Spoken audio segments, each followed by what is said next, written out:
value of art history is sometimes not represented very well by our field. It's pretty easy for people to understand the value of history, understand the value of archaeology and anthropology, and these sorts of fields that help us to reconstruct our past, especially our distant past. But just as historians are sometimes limited by text, or archaeologists are limited to things they find, art history looks to fill in a lot of these gaps, and it also is very interdisciplinary, meaning that it brings together the studies of anthropologists, archaeologists, and historians and combines them with those other materials. Sometimes that is what we think of as traditional art, like sculpture and painting and architecture, and other times it may be something ephemeral like graffiti or a performance or a parade even, or textiles, or how is something upholstered. So it can really range in almost any type of material that a culture leaves behind or that we as humans are currently producing as part of this visual landscape. We think of that in art history as all part of our purview. So the value is to try to take these non-textual references to the world around us and to better understand ourselves, both our past and our present, through these visual cues.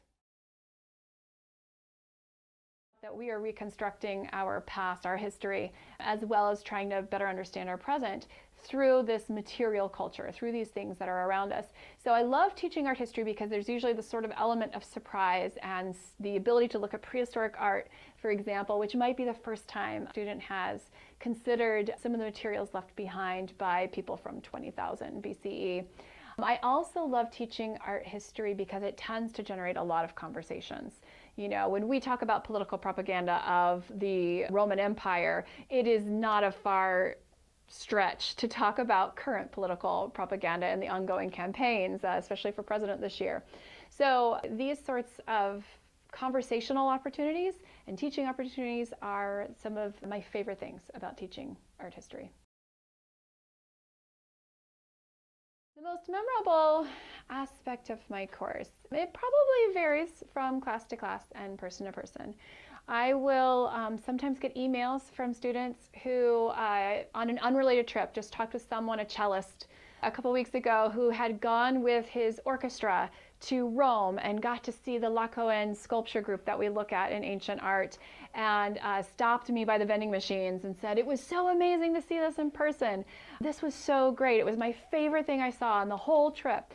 And so sometimes it's as simple as that. Other memorable things about my course, though, can include scavenger hunts, where I sort of force students to go into galleries, museums, or just out into the campus and to start realizing the connections between some of the things we study in class, like Cubism or Art Nouveau, and the way buildings are constructed right here in the 1930s, maybe in Topeka, Kansas, or if they go out to the Nelson Atkins and they realize we have one of the most amazing Asian art collections in the world, and that they are seeing the same things, the Nelson Atkins, that they see in their textbook. So sometimes making these connections for students becomes the most memorable things for them, and therefore the most memorable for me when I hear about them and can then sort of construct my future classes around these memorable moments, because that's what makes for a more engaged learning experience all around, not just the students,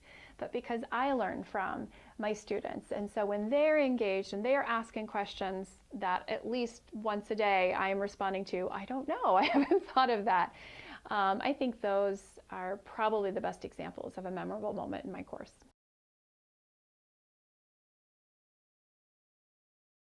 My favorite part about art history is my class is a lot smaller and we can have more class discussions easier than if it were a huge lecture class. I think it's important to learn art history because art is a huge and really important part of everyday life, and I feel like studying the history of it is necessary if you're an artist or a non-artist. I would definitely recommend the class to other students. Like I said, even if you're not an artist, you'll still appreciate it because it's a type of history. My favorite aspect of art history is that it's not like a typical history class where you just learn about events like when they happened or why. It's the cultural significance of it. It's how people reacted to these events. The most important thing about taking an art history class is how people react to societal events, and not just in history, but currently. It's interesting to see how things change. I'd recommend it because it's a really interesting course. You learn a lot, and Professor Watt is fantastic. She really understands the material and likes to share everything she knows with her students.